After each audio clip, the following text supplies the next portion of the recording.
మనుబోలు గ్రామంలో నిర్వహిస్తున్న శ్రీ కామాక్షి సమేత సంగమేశ్వర స్వామి ఉత్సవాల్లో భాగంగా శుక్రవారం రాత్రి పార్వతీ పరమేశ్వరులకు ఏకాంత సేవ కార్యక్రమం వైభవంగా నిర్వహించారు. పార్వతీ పరమేశ్వరులను అందమైన పూల మండపంలో అలంకరించి వివిధ రకాల మిఠాయిలు, పండ్లు, పూలు, సుగంధ ద్రవ్యాలను నైవేద్యంగా సమర్పించారు. ఆలయ అర్చకులు ఫణీంద్ర శర్మ, సాయి కుమార్ శర్మలో పూజలు నిర్వహించి భక్తులకు తీర్థ ప్రసాదాలు అందజేశారు. ఈ సందర్భంగా కూచిపూడి నృత్య కళాకారిణి నాట్య మయూరి కుమారి సుస్మిత బృందం వారిచే ఏర్పాటు చేసిన కూచిపూడి నృత్య ప్రదర్శన పలువురిని విశేషంగా ఆకట్టుకుంది. నృత్య ప్రదర్శనలో పాల్గొన్న చిన్నారులకు సత్కార కార్యక్రమాలు ఏర్పాటు చేశారు. ఈ కార్యక్రమాలకు ఉభయదాతలుగా మనుబోలు గ్రామానికి చెందిన ఆర్యవైశ్య సంఘం వారు వ్యవహరించారు. ఈ పూజలో అధిక సంఖ్యలో భక్తులు పాల్గొని పార్వతీ పరమేశ్వరులను దర్శించుకుని తీర్థ ప్రసాదాలు స్వీకరించారు.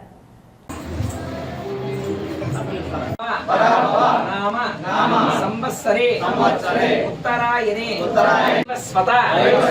మన్వంతరే కలియుగే ప్రథమ పాదే పార్వతీ పరమేశ్వర పరిపూర్ణత సంకల్పిత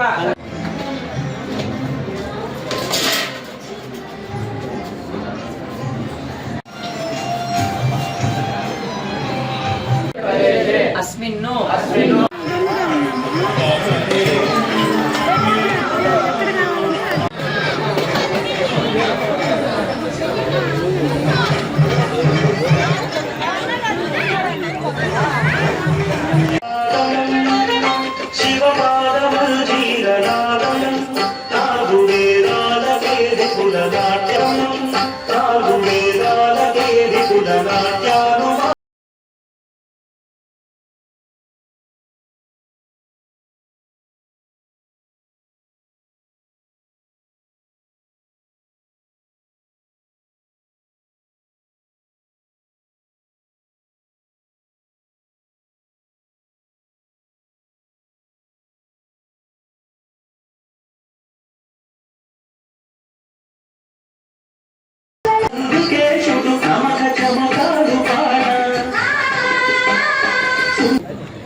చిరంజీవి తపస్విని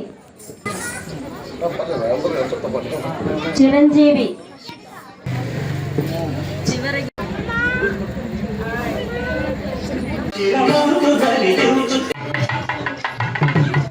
స్వామివారి బ్రహ్మోత్సవంలో భాగంగా ఈరోజు ఏకాంశ